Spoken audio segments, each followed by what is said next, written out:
Reynos is quite a good pick dito. Ay, ban dito for the side of NXP Solid. You wouldn't really want to see that on the other side. Blacklist International dito, ang pinagtataka ko kung bakit nila na-ban out yung Hilda. Yeah, I think... sila yung isa sa medyo- mga teams na gumagamit Yun nito. nga medyo sila yung gumagamit, so I'm a little surprised. Siguro they're considering the win rate of this hero again with NXP Solid. Or maybe they're considering na magdigi kaya tayo. Or eto I don't think pwede, so. pwede. Sa totoo I don't lang. know Pero pwede din tong respeto na parang mainit si Yawi ngayon. Wag natin bigyan. Mainit, huwag na nating bigay yung kahit ano. And first pick material talaga, si Kuya Tams ang umaapoy. And first pick na material side siya laner. kasi si Edward eh. Edward plus Tams. Edward plus Tams equals... You know what it Ewan is? ko, parang Invasion Nation eh. Invasion Nation. I think he's one of the most aggressive FAMS players din naman sa liga natin. Hindi makakaila. Madami siyang tinalo na FAMS player sa off lane na talagang straight up kaya niya mangmama talaga. And on the other side, it's actually a consistent pick din for NXP na nakuha nila, which is itong Khalid na to. Plus Renegade on the show, you can't go wrong with this as well. It could be a tank na show. Pero, I agree. Knowing kung paano tumatakbo yung pattern or drafting sequence dito ng NXP Solid, this is probably gonna go to Renegade. Pero alam mo, Blacklist International, sabi nila, taka na, Akailing. Yeah, this is going to be one... we've seen this work. We've seen this work para sa Blacklist, no? Napagana nila to ng maayos in the previous game. Kaya napatagal yung game na yung nalaro. Yung nang matagal. Pero this time, hindi na Lancelot yung poprotektahan ng Akai. Ling na. Which is great. Kasi a single Hurricane Dance kaya man-nullify yung magagawing anti-Ling plays ni Renegade. Or kung si Renegade man gagamit to. Same with actually a lot of crowd control. So, Ling plus Akai is a great combo na kayang mag-sustain kahit sila lang ang magkasama. Kailangan iwas ng NXP Solid tong Alice against the Tams. This isn't really the best. We've seen this fail ilang beses na. Pang ilang beses na. Diba? We've seen this matchup not go to the favor of Alice talaga. Kahit last game, natalo yung NXP, pero lamang pa rin si Renegade on that FAMS versus Alice. Right? So it isn't really the best position kasi after yung Flowing Blood, ano yung next? Exactly. Sobrang spammable kasi ng kit neto ni Tams. So, without the Flowing Blood, hindi ka talaga lalamang doon. And may tools din kasi talaga si FAMS pang habol sa Alice, even if mag-Flowing Blood ka. So, it's gonna be a very interesting pick here. Whether or not kaya niyang iiwas ng lane itong Alice. Pero, sino ba itatapat mo? Even the Khalid's gonna have a hard time against this. Yeah, that's true. Pero alam mo yon, it's better to choose. Ooh, Sabihin na Carmilla natin, parang lesser evil na lang eh. Kung saan siya, kung sino yung hindi mas mahihirapan sa dalawa. That's true, that's true. Just give the Khalid. Pero alam mo, Deadly Blade talaga kasi yung sa mga tinitignan kong first item dito para kay Edward at this point in the game eh. Alice, Khalid, parang oras na, It's Deadly time. Blade. Yeah, it's time to go for Deadly Blade. Pero Obviously. alam mo, Valir and the Chango, tinanggal dito ng side ng NXP Solid. Ayaw nila ma-push back din dito yung Alice. So, ang ginawa nila, kunin natin yung backshot to lessen yung mga threat Yep. para For dito sure. sa Alice na to. Kasi yung Valir, natutulak siya. Yung Chango, ang hirap hulihin. There could be a time na Meteor Shower, yung panglalaban nila dyan. And yung backshot mismo, innately, is a good counter for these regenerating or sustain heroes. Puro sustain nga, no? Puro sustain region nga yung nangyayari natin pickings ngayon eh. With the Sicilian though, finally, someone other than Onyx PH gonna be picking this up. And it is in a very high level match. So this is going to be interesting. Ako, iniisip ko na ngayon for NXP Solid, it's going to be the Kag eh. Kagura na ba? I think Kag is a good... Well, nakuha na si Popol and Koopa. It could be a Kag. We're still looking for a Chester hero here. What'll it be? What'll it be? Kagura seems to be... Madali hulihin. Mas madali hulihin si Celion with a Kag. Pero there could be other choices. I mean, naglulita sila dito. Lolita, pwede yan sa Sicilian eh. They can pick the Lolita against the Sicilian. Tapos, Yawi it's either Yawi Baksha or Yawi Choke. Kung kung offlane back siya man to. There is that possibility. Pero So, tingnan natin kung paano tingnan yung muna natin, titignan ang gagawin dito Talagang ng NXP they're Solid. taking their time They're on this taking their pick. time. Kailangan nila because this is game number 3. Pangmatagalan to. Itong pangmatagalan na support. Oh! Hindi nga.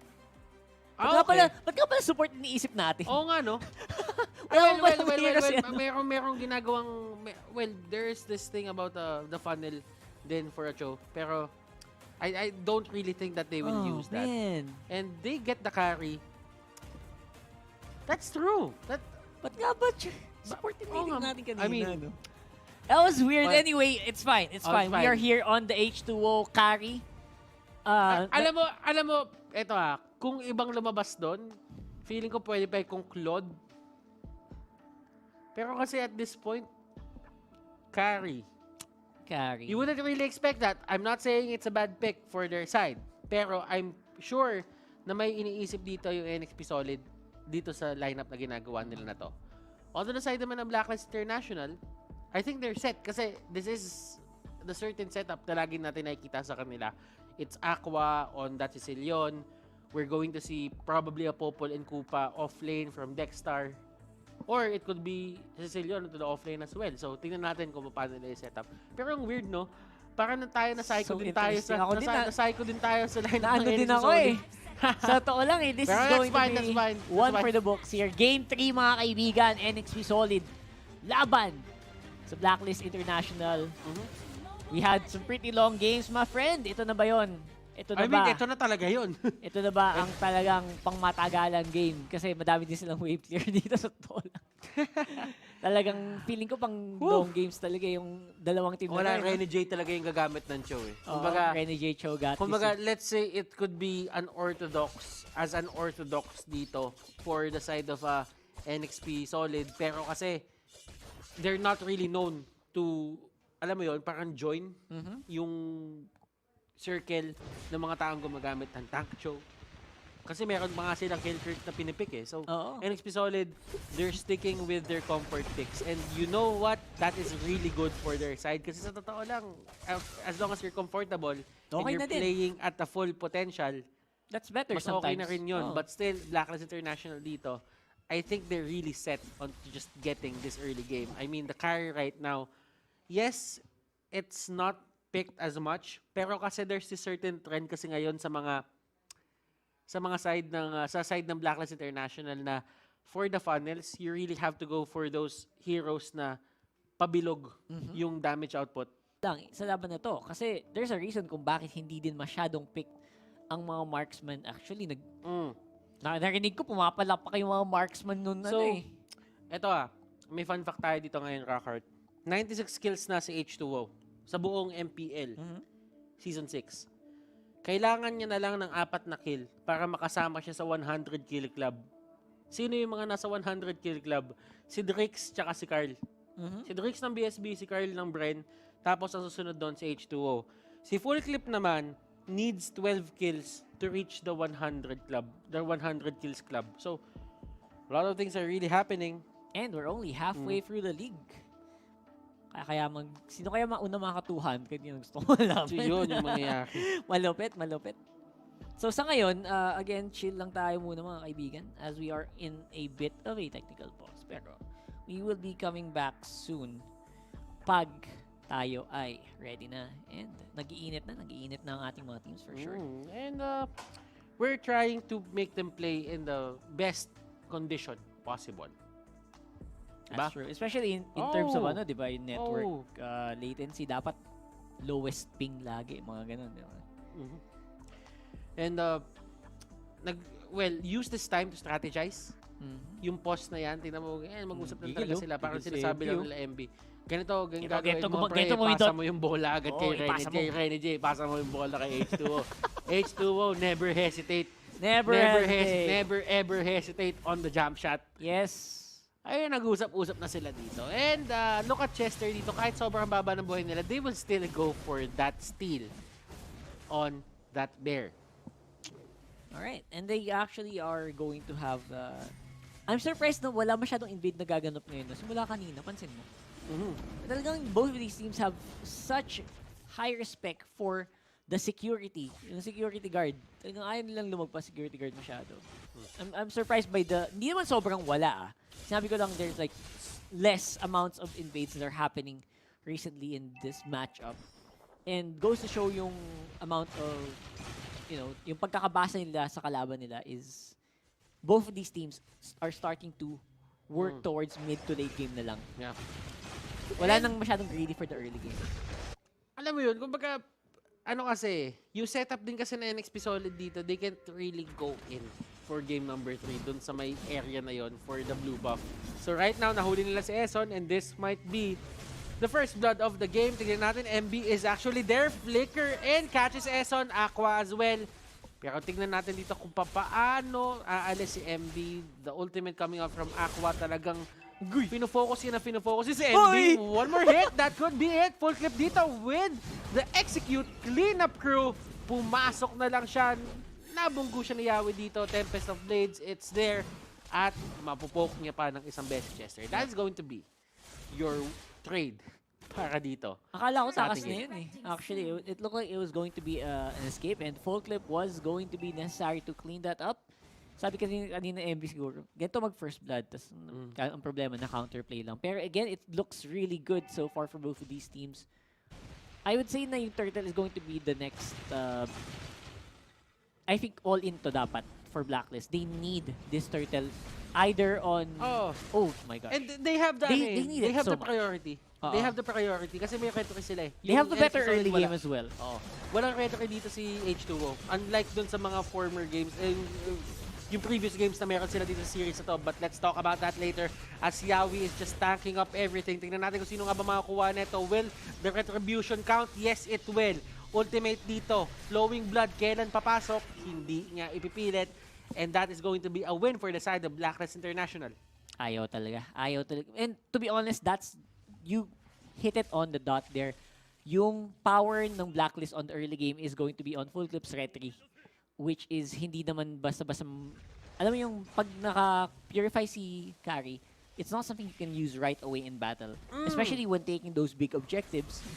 So, ang plan nila dito, for NXP Solid to get objectives, they need to zone out. They need to win a team fight muna para mas konti yung magiging aagaw. Napaka-importante ng pick-off. Pick-off para dito sa for the NXP. side of NXP Solid. Pero, ngayon kasi, kung titignan nyo yung lineup nila, since wala silang retribution, they have no priority whatsoever doon sa may mga turtle, doon sa Lord as of now. Maybe later if they win fights, pero kasi retribution isn't really everything. Kumbaga, it just sets you up para doon sa mga certain fights na mangyayari pa sa mga susunod na, sabihin natin, sa mga susunod na oras ng game na to. Right now, 5 minutes into the game pa lang tayo. We only had our first turtle take dito for the side of BLACKLIST International. NXP Solid, they're really taking their time. Kumbaga kanina, aggressive talaga sila to take the fights dahil naka-lance. Ngayon naman, since nakakarry sila, pacing lang. Hindi pwedeng masyadong action. Hindi pwede. They need to slow down as much as possible. Pero looks like BLACKLIST naman gusto namang dumire-diretso sa labanan. With full clip getting another kill there.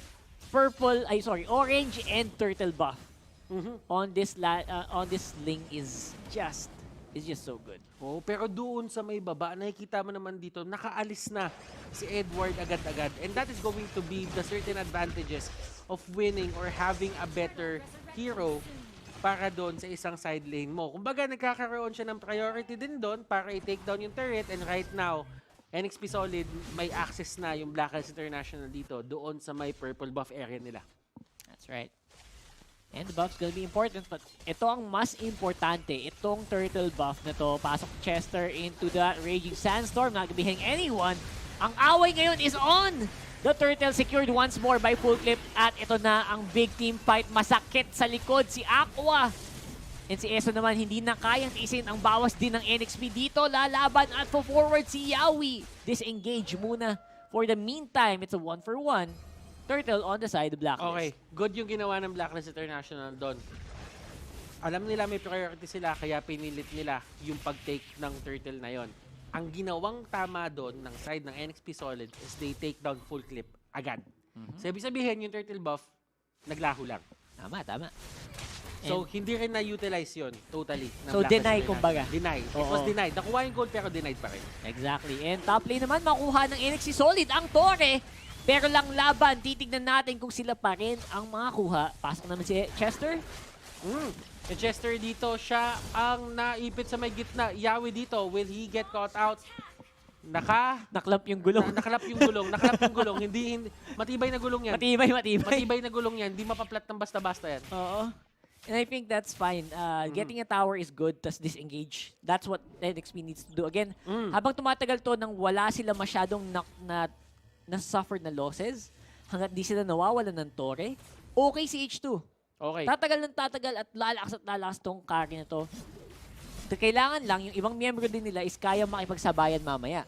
Diba? Kailangan hindi papers. Yun yung ginagawa dito ng NXP Solid. Kumbaga, sige, nananalo sila ng fights, nakakuha sila ng pick-offs, pero hindi nila nakukuha yung turrets natin dito sa may mid at sa may top basta-basta. So, there is time for NXP Solid to react. Katulad nga nung game number 2, sinabi natin na if nag-scale dito si Alice, magiging malaking problema yon sa side ng NXP Solid nung game number 2. Tama. Ganito din naman yung sitwasyon ngayon. If mag-scale tong Alice at nakuha niya yung souls na kailangan niya to get to 50 stacks, Nako, yun na yun. that is going to be the start ng pagkakaroon ng problema sa isang Alice dito. On Neson, hinahabol ng gulong na may tinik. Makakatakas ngayon, hindi. Full clip going on the chase though for carry. Temps of Blaze going out. And nahila silang lahat ni Kuya Aqua. Dexter very low as well. Pero si Tams, Pero si Tams nagtatrabaho sa baba. Ako po, hindi napapansin si Kuya Tams. Edward getting a lot of gold as well. Pero, maganda naman sa NXP. Ito yung sabi natin na condition para magkaroon sila objective after a team fight.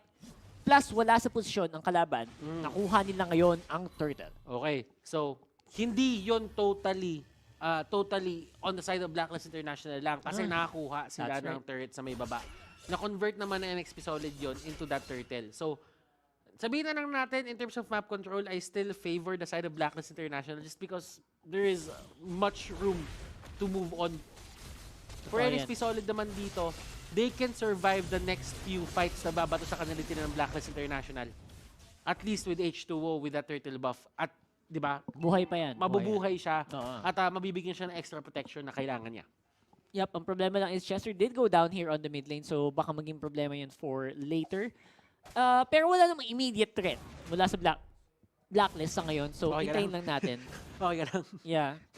Hintayin lang natin kung may magagawa ba yung death ni Chester na yun. Oo, Kasi Blacklist right now, they're just taking it slow as So, well. ba, nagkakaroon din ng away dito. It is going to be the carry. Renegade dito, H2O is the target, and H2O Renegade combination. Pinapakita na nila yung pangil nila dito. Yan, nagsosolo pa si Full Clip. That is not ideal considering Edward was down already. Actually, hindi naman nagsulo si Full Clip. Nandun si Edward. Pero kasi at least nakahanap ng paraan dito para sagutan ni H2O yung Tams. Hindi siya kumbaga hindi siya yung tipong threat talaga. May way para ma-shred, no? That's right. And speaking of shred, ito na yung bawa sa gitna ng labanan na gagawa ng Alice ni MB. Totoong-totoo na. And Aqua, hirap ding mag-survive dun. Sa labanan na yun, Yawi zoning everybody once more. Si Chester, pang follow-up sana. Pero hindi na daw muna kailangan for now. It's gonna be the back for Blacklist. At ang push naman para sa NXP. Tumi-team fight na dito yung NXP Solid. Ano na sila? They are, how do I say this? Confident? In a way, na kaya nila panalunin to. Tignan mo kung paano nila binibigyan ng malaking problema dito. Yung side ng BLACKLIST International. H2O dito, hindi nila maabot totally to take him down. Yes, damage is there, pero kasi kinakapos. And H2O has finally joined the 100 kills club in the MPL PH Season 6. Yes, that's using Akari pa. Kailan tayo makasasali dyan? Pag Sa MPL nga, hindi tayo kasali sa esports. Nakapaglaro na, oo. Someday. Wait for it. Wait for it, my friends. Kuya H2O, galit. Going for the chase onto Eson. Hurricane Dance, makakalagtas kaya? I don't think so. And he will go down to the power of H2O. Oy! Dadagdag pa! Nagkaroon pa ng shield? That is the passive ng isang Akai, by the way. Kapag siya ay gumamit ng skill, nagkakaroon siya ng armor. Kala ko makakatakas na shield. din eh. I Hindi na pala. thought so too. Pero masyado talaga mabilis ang chasing capability dito. H2O making the carry work. We Eto na haven't yun. seen this hero for a long time. And right now, namamayagpag dito sa series na to. Game number 3. Yep, it's going to be that carry. Nagbubunyi ang mga marksman natin. Finally, may representative na daw sila aside from Lee Sanshin kasi sawang-sawan daw sila kay Lee Sanshin eh. So, ito naman, si Kari naman ang papakitang gilas ngayon and looking like they are ready for a possible win. And tingin ko, they're on a good way. They're on a good way to getting this. As long as they can protect this Lord, madami silang bawas. Madami silang damage na magagawa sa Blacklist International Base. Yung ano din kasi, yung dating din talaga kasi ng NXP Solid dito, hindi sila mabuli ni Edward eh. Kasi kanina, di ba, Edward had free reign to go over them. Ngayon kasi, nakuha niya yung tabs, kinahaki nila. Ibig sabihin, para nagkaroon ng sagutan ng problema, Chester dito with the ultimate, nakapag-flicker siya palabas, lumuhod doon, no one goes down. The 1v1 sa baba nagaganap. Tams versus Cho. Rene J very, very low. Mukhang hindi na muna niya ipipilit. And that is going to be the successful defense para sa Blacklist. And masaya sila doon na nakuha nila yung ganong pacing. NXP Solid dito, nag-push lahat ng waves papunta dito sa side ng Blacklist International. And that is a win in itself. Kung may na-takedown siguro isang turret, mas nanalo pa sana sila. But still, the fact remains na NXP Solid dito, they are just moving as if sa kanila yung buong mapa na to. Totoo yan. And that's just how you do it. That's just how you do. And moving around the map like this is indication na talagang malaki-laki na din yung lamang. Hindi lang sa control sa mapa, kundi pati na din sa gold. Although, it's only 4,000 gold actually. 4,000 gold at 13 minutes, mukha siyang hindi malaki. Pero since yung gold na yan is mga nasa hero na tulad ni Kari, sa H2O, kay H2O, it actually does make NXP more threatening. Mas nakakatakot silang tingnan. That is actually a good point, Rockhart. Still, Chester dito on the other hand. Nahuli na si Edward dito and he gets shredded off. Peel composition. Rose Gold Meteor going to H2O. Tignan natin dito kung paano pipigilan ng Blacklist International yung pagtulak dito ng side ng NXP Solid. They lost one person. How will they hold? And look at this, MB going in with the ultimate. Tignan natin, Eson dito with Hurricane Dance. Yawi getting pushed back. He will go down. Whoa! And they stop the push. Grabe. Yung pasok ni MB doon actually was super commendable. Pero for some reason, they had to pull back. Someone ordered to pull back from there and he had to walk pa atras. While the rest of his team just suffered so many hits. So many turret hits as well. Let's go and look at the replay dito. Hashtag Shave the Day on the Gillette Instant Replay. Maganda yung pasok ni Yawi kasama si MB. Pumuwersa na pa-forward pero looks like ang naging problema dun is they were trying to look for Full Clip who was in the Tempest of Blades at that time. And si Chester, napakababa din dun sa laban na yun. That's why they needed to back off. And that was the Gillette Instant Replay. Hashtag Shave the Day. Rockhart, pacing ng game natin ngayon. Kari is doing work. Yeah, he actually is doing work. H2O, 6014. Kahit na medyo nag-fail yung ibang team fights nila, they're still making it work for H2O. He's not suffering any... Patatawag ba nating fight? Kasi what they go for is pick off muna tapos tsaka sila sumahabol eh. Well, fight kasi apat naman silang magkaharap. Oh, so, hindi yun pick off na like mag-isa lang sa mapa. Yeah, that's true. Yeah. So, it's a fight. Overall, I think siguro they were happy with one kill, pero again, maybe they underestimated the power of Blacklist under the tower. Okay. Totoo. And kahit si Popol and Kupa dito, nagkakaroon din ng problema yung alaga niya eh. Nasasaktan eh. Unless kontrolin mo talaga yan na hindi siya maabot ng carry, masasaktan. talagang mag-unload si mag-unload si H2O dyan eh. And this is percent HP damage. So kahit gano'ng kataas si HP niya, hindi siya ganun kasakit. Hindi siya ganun kakakunan. And kailangan pa rin nila mag-ingat dito. They still have the retribution onto the other side. Full clip dito.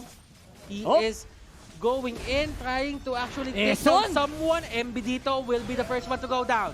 And look at this, Rene J going to the backlines. Aqua dito, iba yung nasipa ni Rene J. Pero sabi niya, kakayanin pa rin naman yan, pero he will actually go down. And that is a godlike for H2O. Naho nila dito si Edward tsaka si Eson. Aqua, Dexter, full clip. How do you fight this? Okay, that's gonna be it. That's the problem. Because buhay si H2O. And actually, full clip is alive naman din naman, pero I don't know. It's gonna have to be another defense game. Napaka-defensive ng dalawang team na to, sa totoo lang. Minsan, feeling ko sumusobra na eh. On a Gillette instant replay, we will definitely see na ang laking bagay ni Eson keeping everyone alive in that matchup. At considering yung lagay din ngayon ni Edward, he is not as tanky as he thinks he is.